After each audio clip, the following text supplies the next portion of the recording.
Remember, a bubble exists when asset price inflation rises beyond what incomes can sustain. And that's exactly what we see in this chart.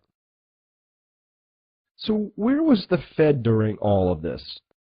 Well, they were busy writing research papers convincing themselves that there was no housing bubble, as seen in this 2004 Fed study entitled, "Are Home Prices the Next Bubble?"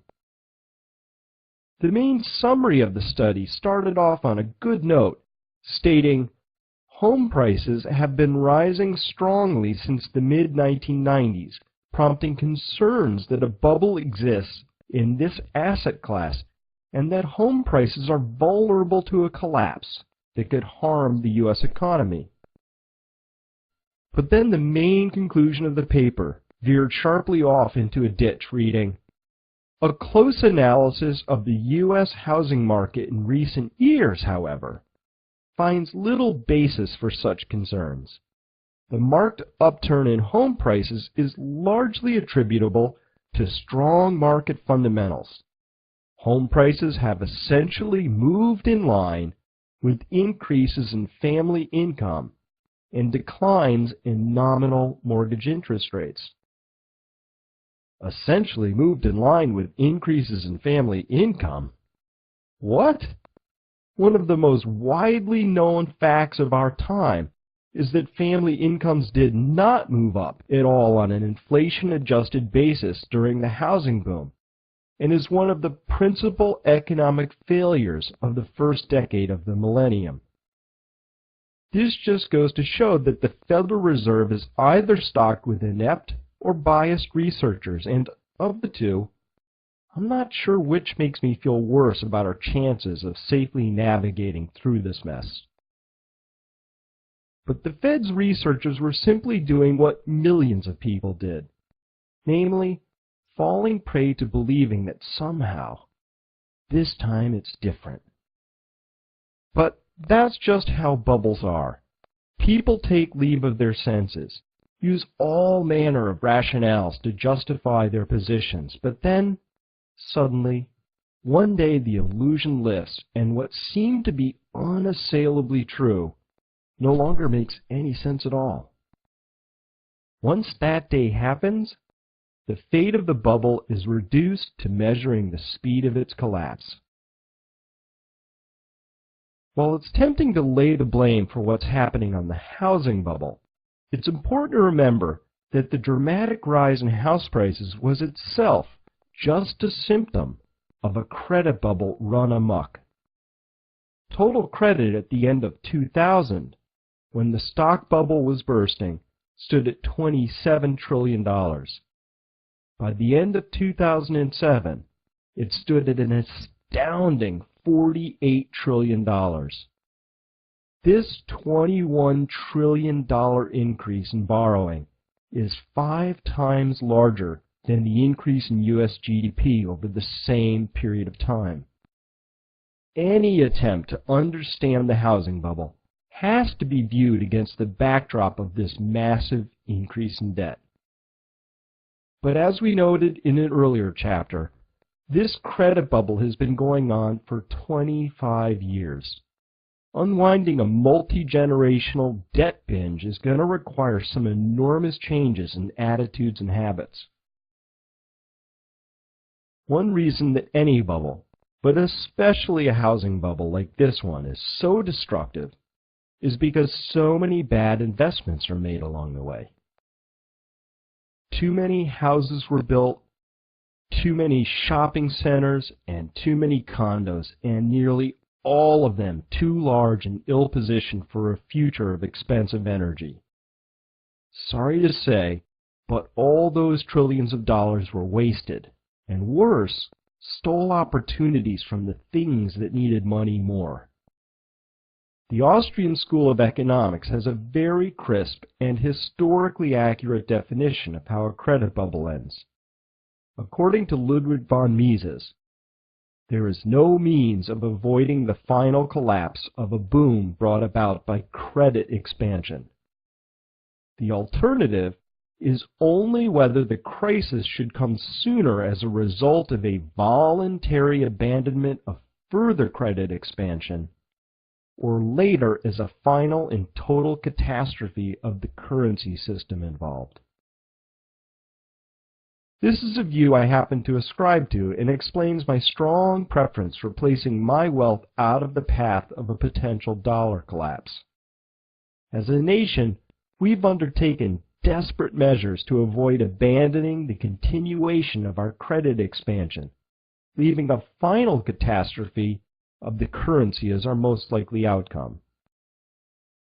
As for the timing, it could hardly be worse.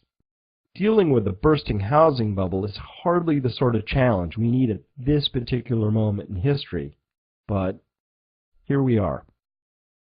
The stewardship and vision displayed by the Federal Reserve in Washington, D.C. in bringing all of this about has been utterly atrocious. So, what can we expect from a collapsing credit bubble?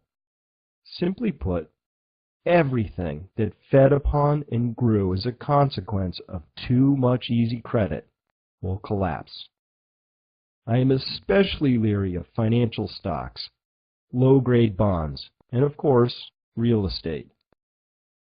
I see very few conventional ways to protect one's wealth, and so I invite you to begin asking yourself, and if you have one, your financial advisor, some very hard questions about the safety of your holdings. You'll be glad you did. Remember, this time it's probably not different. Please join us for the next chapter, where we will explore the extent to which we have been telling ourselves pleasant half-truths and other falsehoods, which I call fuzzy numbers. Thank you for listening.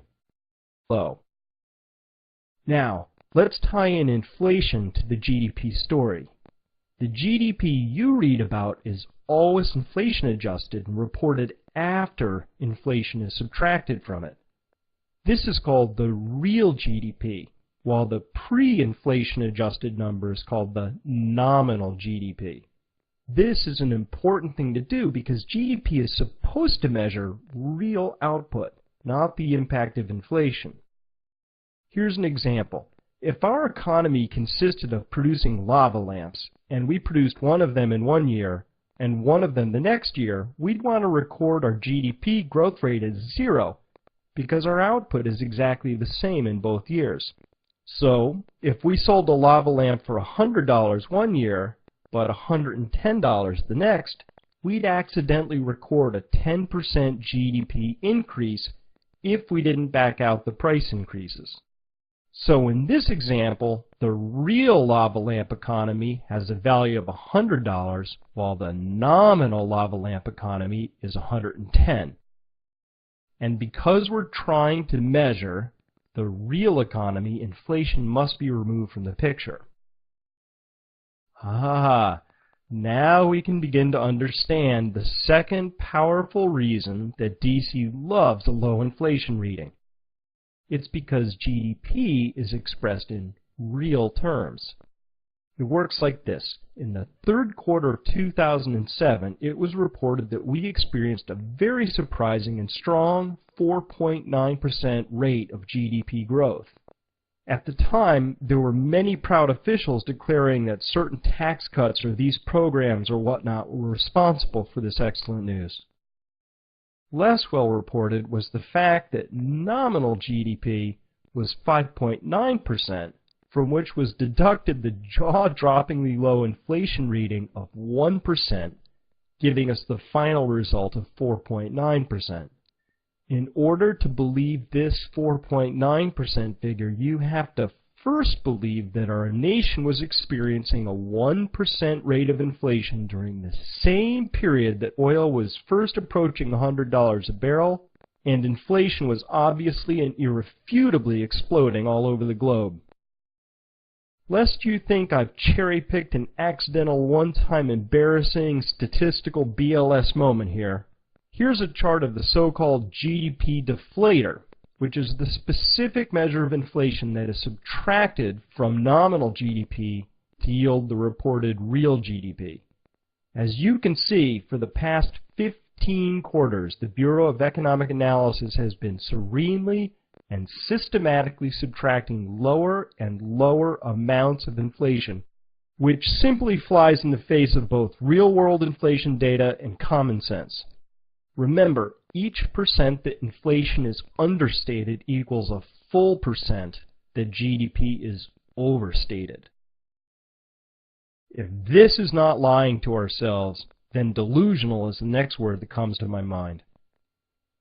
If, instead, we make our own assumptions about inflation, or we use those of John Williams and subtract these from the reported GDP numbers, then we find that we've been in a solid recession for quite a while now. Suddenly a lot of things that were difficult to understand make perfect sense. Contracting businesses, rising foreclosures, job losses, rising budget deficits, falling tax revenues, declining auto sales, all of these are consistent with recession and not expansion. The same sort of statistical wizardry that we've just explored here is performed on income, unemployment figures, house prices, budget deficits, and virtually every other government-supplied economic statistic you can think of. Each is laced with a long series of lopsided imperfections that inevitably paint a rosier picture than is warranted.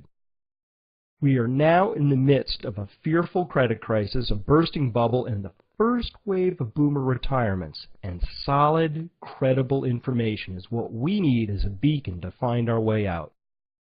To close with Kevin Phillips again, our nation may truly regret losing sight of history, risk, and common sense. I couldn't agree more. Well, that's it for fuzzy numbers. Join me next time for peak oil and its relationship to our economic future. Something about what it does for us. We value any source of energy because we can harness it to do work for us. For example, every time you turn on a 100-watt light bulb, it is the same as if you had a fit human being in the basement pedaling as hard as they could to keep that bulb lit. That is how much energy a single light bulb uses.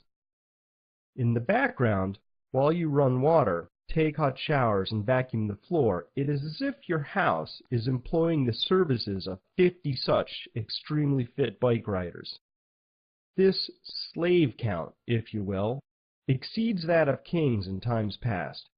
It can truly be said that we are all living like kings. Although we may not appreciate that because it all seems so ordinary that we take it for granted sometimes. And how much work is embodied in a gallon of gasoline, our most favorite substance of them all? Well, if you put a single gallon in a car, drove it until it ran out, and then turned around and pushed that car home, you'd find out. It turns out that a gallon of gas has the equivalent energy of 500 hours of hard human labor, or 12.5 40-hour work weeks. So then how much is a gallon of gas worth, would we say? $4? $10?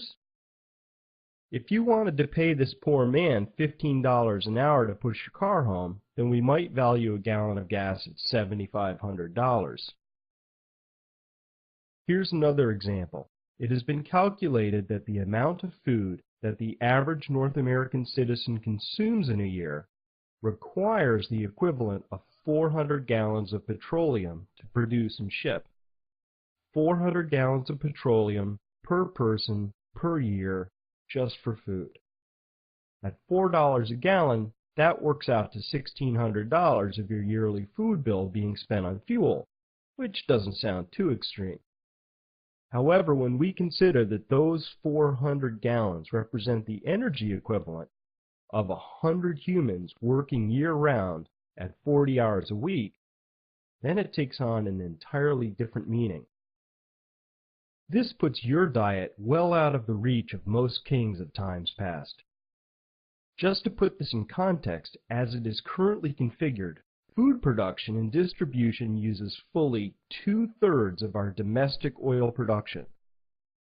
This is one reason why a cessation of imports would be, shall we say, disruptive. Besides the way that oil works tirelessly in the background to make our lives easy beyond historical measure, oil is a miracle in other ways. In this picture, a typical American family was asked to cart out onto their front lawn everything in their house that was derived from oil. That's quite a sight. How easily could we replace the role of oil in our style of consumer-led, growth-based economy? Not very. We currently use oil mainly for transportation, sitting right at around 70% of all oil consumption. The next biggest block is for industrial purposes, followed by residential, which means heating oil. This last tiny little sliver, that's oil used to generate electricity. With the exception of biofuels, which I'll get to later, all renewable energy resources either provide heat or electricity, meaning that even if we entirely replaced all of the electricity and heat currently provided by oil with renewables, we'd only be addressing these tiny slices right here. And in the industrial processes, oil is the primary input feedstock to innumerable necessities of life, such as fertilizer, plastics, paint, synthetic fibers, chemical processes, and flying around. When we consider other potential fuel sources, we find that they are mostly incapable of fulfilling these needs. Biofuels and coal could potentially fill some of these functions, but certainly not without a massive reinvestment program, and not anytime soon. So let's review a few key facts. You have to find oil before you can produce it. And key fact number one here is that world oil discoveries peaked in 1964. U.S. discoveries peaked in 1930, and 40 years later, production peaked. We are now 44 years after the global discovery peak. That's a fact. Key fact number two is that world production of conventional crude has been flat for the past 4 years, even as prices have increased by 140%. Taken together, key facts number one and number two suggest the possibility that peak oil is already upon us. If true, then we are going to wish with all our hearts that we had begun preparing for this moment a decade or more ago. Key fact number three is that U.S. oil imports are the energy equivalent of more than 750 nuclear power plants, which is 7 times as many nuclear plants as currently exist here, and nearly twice the total number of nuclear plants in the entire world. Key concept number 9 of the crash course, then, is that peak oil is a well-defined process that is nothing more than a physical description of how oil fields age. We have literally thousands of studied examples under our belts, and this is not open to debate. Only when the peak might arrive is up for discussion. Mostly hidden from us in plain sight is key concept number 10. The amount of work that oil performs for you is equivalent to having hundreds of slaves. It is this work that makes our lives what they are, staggeringly comfortable by historical standards. The average middle-class life in Western society today would be the envy of most kings in times past. Key concept number 11 is that oil is a magical substance of finite supply but unlimited importance. This cannot be overstated. Transitioning from one fuel source to another is a devilishly expensive proposition, posing enormous challenges with respect to cost, scale, and time. Our species transitioned over many years from wood to coal because coal was a better fuel source. And we transitioned over several decades from coal to oil for the same reason. Nobody has been able to advance any candidates as our next source of energy. Technology is not a source of energy. It may help us to exploit our energy more efficiently, but it would be a big mistake to confuse technology with an energy source. And finally, what we need to keep a careful eye out for is the supply of oil being exceeded by demand. And this raises key concept number 12. Oil exports are being hit two ways, by rising demand and declining production. This raises the prospect that the moment when the world's nations finally realize there's not enough oil to supply everybody may come much sooner than most suspect. Exponential functions are hard for most humans to grasp, and oil exports are being exponentially squeezed in two directions, subjecting them to a surprisingly high rate of decline. And this completes an immensely brief tour through peak oil. If you've not already done so, you owe it to yourself to become knowledgeable on this subject due to its unequaled importance. I have links aplenty on the essential books, essential articles, and resources pages of my site. In the next section, we will discuss the intersection between energy and the economy, and I will make the point that it was no accident that our exponential, debt-based money system grew up at precisely the same moment that a new source of high-quality energy was discovered that proved capable of increasing exponentially right alongside it. Please join me as I explore the importance of energy to our particular economic and monetary systems in Chapter 17b, Energy Economics. Thank you for your attention. Instead, we're going to focus on how much energy it takes to get energy, because as I'm going to show you, that is what really matters. Fortunately, the concept's easy, and it's called net energy. The way we're going to measure this is by dividing the amount of energy we get by the amount of energy we had to use in order to get that energy. Energy out over energy in. Energy in is the tax, while the energy out is your take-home pay. Imagine that if the total energy it took to get an oil well drilled was 1 barrel of oil and 100 barrels was found. We'd say that our net energy return was 100 to 1. In this example, the tax we paid out was 1 out of 100, or 1%. Another phrase for this that you may encounter is energy returned on energy invested, which goes by the acronym EROEI. We're just going to stick with energy out divided by energy in for this section, or net energy, as it's easier to visualize, and it's essentially the same thing. Now, let's make this visual by graphically comparing the relationship between energy out and energy in. The red part is the amount of energy we have to put in, and the green part is how much we got out, or the net energy. And we're displaying them such that they always sum to 100%. In this first scenario, the energy out divided by energy in yields a value of 50, meaning that 1 unit of energy was used to find and produce 50 units of energy. In other words, 2% was used to find and produce energy, leaving us a net 98% to use however we see fit. We could also call this part the surplus energy available to society. Even at a net energy ratio of only 15, the surplus energy available to society remains quite high. This surplus energy, of course, is what supports all of our economic growth, our technological progress, and our wonderfully rich and complicated society.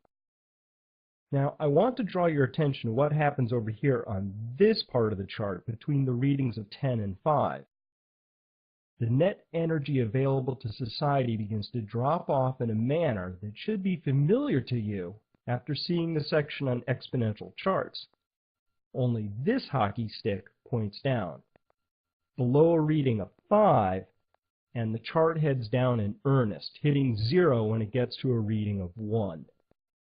When it takes 1 unit of energy to get a unit of energy, there is 0 surplus, and there's really no point in going through the trouble of getting it. Below a reading of 5, we are on the energy cliff. To find out why this is an enormously important chart, let's look at our experience with net energy with respect to oil. In 1930, for every barrel of oil used to find oil, it is estimated that 100 were produced, giving us a reading of 100 to 1, which would be way off this chart to the left. By 1970, fields were a lot smaller and the oil often deeper or otherwise trickier to extract, and the net energy gain was now down to a value of 25 to 1. Still a very good return with lots of green beneath it. By the 1990s, this trend continued, with oil finds returning somewhere between 18 and 10 to 1. And today, it is estimated that recent oil finds are returning only 3 to 1 net energy. Why is this net yield dropping? Because in the past, a relatively small amount of energy was required to create the metal for a smallish rig, and the finds were massive and plentiful and relatively shallow. Today, much more energy is required to find energy. Exploration ships and rigs are massive. If we put our humble 1930s rig to scale, it looks like this. And today, more wells are being drilled to greater depths to find and produce smaller and smaller fields, all of which weigh upon our net energy return. And what about the allegedly massive amounts of oil contained within the so-called tar sands and oil shales, the ones that are often described as equivalent to several Saudi Arabias? The net energy values for these are especially poor and in no way comparable to the 100 to 1 returns found in Saudi Arabia. Further, the water and environmental costs associated with them are disturbingly high. And what about renewable energy sources? Methanol, which can be made from biomass, sports a net energy of about 3, while biodiesel offers a net energy return of somewhere around 2. Corn-based ethanol, if we're generous, might produce a net energy return of just slightly over 1, but could also be negative according to some sources. If we add in all the other new sources for usable liquid fuels that we just talked about, we see that they are all somewhere on the face of the cliff. Unless we very rapidly find ways of boosting the net energy of these options, we'll simply find far less surplus energy for our basic needs and discretionary wants. Solar and wind are both capable of producing pretty high net returns, but these are producing electricity, not liquid fuels, for which we already have an extensive investment in distribution and use. Oh, and by the way, where's the so-called hydrogen economy on this chart? Right here. Because there are no hydrogen reservoirs anywhere on Earth, every single bit of it has to be created from some other source of energy at a loss. In other words, hydrogen is an energy sink. In creating hydrogen, we always lose energy, and that's not pessimism. That's the law. The second law of thermodynamics, to be exact. Because hydrogen is a carrier of energy, not a source, it is more accurately described like this: a battery. Now, to make an absurd argument, because nobody would be this foolish, suppose Congress made the decision to, say, try and run our society on corn-based ethanol. What could we expect there? Well, if we adjust our graph to reflect that decision, we'll see a whole lot of red and very little green. The tax is very high, while our take-home pay is very low. By way of commentary, I find it somewhat telling that out of all the possible alternative energy sources, this is the one that Congress chose to advance. I mean, short of directly launching barrels of oil into outer space, it's hard to imagine a much more foolish idea. The important point here, though, is that even if the government completely subsidized ethanol to the point that it only cost you a penny a gallon to buy, we would soon find ourselves ruined. And the reasons why have already been covered. with less surplus energy, less societal complexity is possible. Under an ethanol regime, we'd find that many cherished job positions would simply vanish. Regulatory compliance specialists for food additives would have to revert to being farmers. Pediatric radiological oncologists would become healers, and Midwest regional communications coordinators for Special Olympics would have to find something else to do, and so on. If we tried to live on ethanol as a liquid fuel, we'd quickly lose nearly all of the specialized jobs that we associate with modern society, because there would be practically no surplus energy to use in support of that complexity. This diagram, with a rich balance of reinvested and consumed energy, would rapidly become this. Because of their low net energy, ethanol and other such poor energy sources are thoroughly incompatible with our current lifestyles. This turns into this. So let's review the two key concepts so far before moving on. Number 13, the price of energy is irrelevant. Net energy is everything. On this basis, both corn-based ethanol and hydrogen are dismal failures. Key concept number 14, social complexity is built upon surplus energy. If we want to maintain our society in its current form, we're going to have to master this concept and fast. Now, on to Chapter 17C. Okay, now we are finally ready to marry the economy to energy.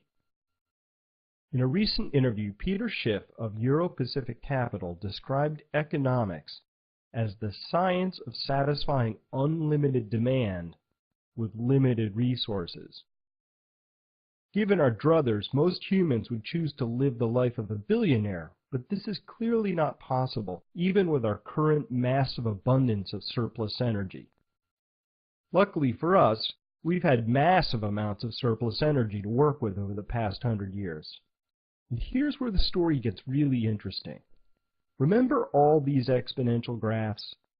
In theory, there's nothing problematic with living in a world full of exponential growth and depletion curves, as long as the world does not have any boundaries.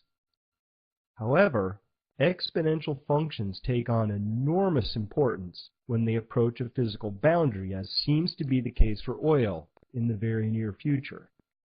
Both discoveries and production indicate that we could be at oil's exponential boundary already. Population, money, and oil demand are all exhibiting exponential behavior. Of the three, we can make a very strong case that both population and our money system are utterly dependent on the continued expansion of oil energy. And here are the questions that arise from that line of thinking. What if our exponentially based economic and monetary systems, rather than being the sophisticated culmination of human evolution, are really just an artifact of oil? What if all of our rich societal complexity and all of our trillions of dollars of wealth and debt simply are the human expression of surplus energy pumped from the ground? It's an interesting thought. More immediately, you and I would be perfectly within our rights to wonder what will happen when, not if, but when oil begins to decline. What will happen to our exponential debt-based money system during this period? Is it even possible for it to function in a world without constant growth? These are important questions and they deserve serious answers.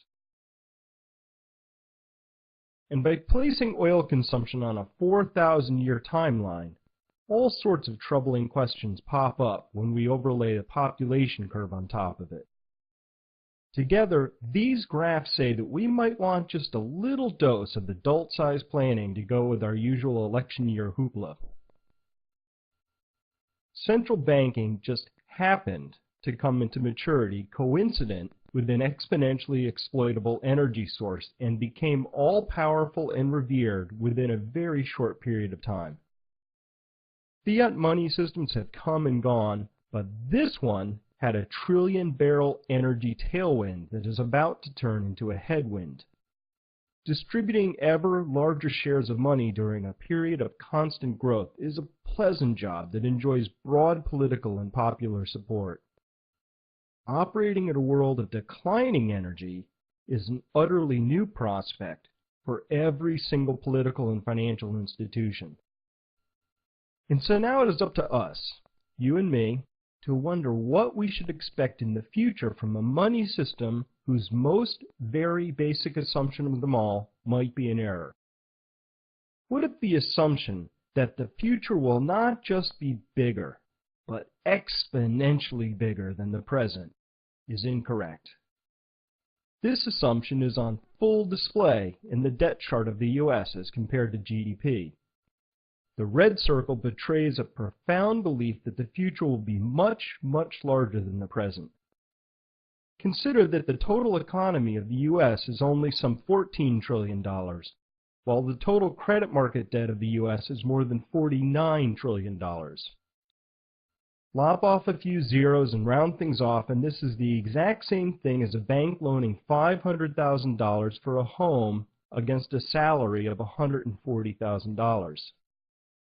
If we knew that the current tax bracket of the borrower was going to double and then triple again, would this be a good loan to make? To our nation, the end of cheap oil means a sustained and permanent reduction in our after-tax take-home pay. My question is, who in their right mind loans more and more money to someone whose earnings are all but guaranteed to decline? Here's how it all sums up for me. There are some knowns. We know that energy is the source for all growth and complexity.